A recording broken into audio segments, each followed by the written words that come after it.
Es una bomba, para bailar esto es una bomba, para gozar esto es una bomba, para menear esto es una bomba, toda la gente nos bailan bomba, para bailar esto es una bomba, para gozar esto es una bomba. Allez, bouge ton corps, Greg, bouge ton corps avec ta playlist. Football, il y a du football européen. Ligue Europa. Europa, Voilà. oui, c'est ça, européen. Pas le PSG, non Exactement. On Voilà. a les affiches des demi-finales. Si vous suivez un petit peu, Oui. Nathalie, ça ferait vraiment plaisir. Moi, je suis sur le Avec PSG, moi. voilà, les Non, affiches je ne des pas. demi-finales. Non, on va pas parler du PSG. Ah non, Ça, on en d'accord. parlera peut-être lundi. Ah, Voilà. oui. Arsenal qui affrontera Valence et Chelsea qui sera opposé à Francfort. Et hier, il y a deux la Français saucisse. qui ont marqué pour les clubs anglais. On regarde les buts avec, pour commencer, Alexandre Lacazette et ses coéquipiers d'Arsenal qui se déplaçaient à Il est tout Naples. neuf. Ah oui. Vainqueur à l'aller à domicile 2-0. Les Gunners s'imposent 1-0 en Italie. Coup franc de Lacazette, justement. Arsenal disputera sa deuxième demi-finale de Ligue Europa Lacazette. d'affilée. Chelsea, de son côté, accueillait Prague qui l'avait battu à l'aller 1-0. Pedro ouvre le score pour les Blues dès la 5e minute, bien lancé par Giroud. Puis 2-0 suite à un but contre son camp de Deli. Et après le quart d'heure de jeu, Olivier Giroud va inscrire Dailymotion. son 10e but en Ligue Europa. Le Tchèque, Souček, va réduire le score, c'est pas facile à dire. Hein. Et à la mi-temps, Chelsea mène 4-1 grâce à Pedro, auteur donc d'un doublé hier soir, si vous avez bien suivi.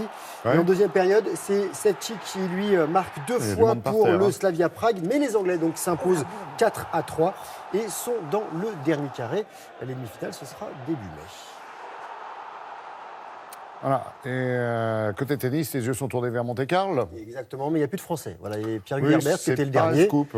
Il a été éliminé hier. On regarde sa défaite. Regardez Et pourtant. Pierre Herbert. Voilà, dernier représentant tricolore sur le rocher, battu en huitième de finale. L'Alsacien, 49e mondial, sorti par le Croate Koric, 13e en deux manches, 6-4, 6-2. Et Borna Koric qui sera lui opposé au prochain tour à l'Italien Fognini qui a réussi à renverser le numéro 3 mondial, l'Allemand Zverev. C'est à terre battue. 7-6, 6-1, exactement. Raphaël Nadal, de son côté, triple tenant du titre en quête d'un 12e sacré. Ici, passe lui aussi en quart de finale après sa victoire facile face au Bulgare Dimitrov. 6-4, 6-1. L'Espagnol, deuxième du classement, affrontera l'Argentin Pella. Et autre garçon qui passe et pour qui ça se passe bien, c'est le patron du circuit, Novak Djokovic, qui lui a écrasé l'Américain Fritz 6-3, 6-0. Le Serbe, qui a gagné deux fois ici, sera opposé au Russe Medvedev. Un petit résultat de handball avec un match avancé de la 21e journée du championnat de France. Chambéry qui s'installe provisoirement à la 4e place du classement après sa victoire face à Aix-en-Provence, 30-23. Les Aixois sont 6e. Les autres rencontres se joueront ce week-end. PSG, Nantes et Montpellier forment le podium. Ah oui, super niveau de handball en France, en natation aussi d'ailleurs. Et avec des Français qui se qualifient pour les mondiaux qui se passeront en Corée du Sud cet été. Ça se passe les championnats de France en ce moment à Rennes. On regarde ce qui s'est passé pour Jérémy Stravius. Le voici, regardez sur son départ, co-champion du monde 2011 sur 100 mètres d'eau. Il tentera de décrocher en juillet une médaille mondiale sur le 50 mètres d'eau en Corée du Sud.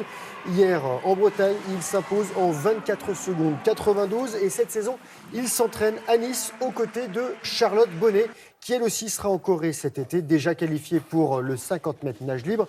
Elle s'alignera sur le 200 parce qu'elle a été championne d'Europe de cette distance et elle a remporté hier en 1 minute 56-57. On va rester dans l'eau, ou plutôt sur l'eau, avec de belles images de planche à voile à Marignane, dans les Bouches-du-Rhône. Première étape du circuit slalom de Coupe du Monde. Cela faisait 3 ans que l'élite mondiale ne s'était pas retrouvée en France. Antoine Albo tentera de décrocher son 26e titre planétaire en funboard. Et c'est jusqu'à lundi sur la plage de Jai avec une centaine de windsurfers. Est-ce que c'est beau? Belles images de drone. Et pour terminer, encore de belles images, direction les Caraïbes pour les voiles de Saint-Barth. 10e édition, grand rendez-vous du yachting sportif aux Antilles.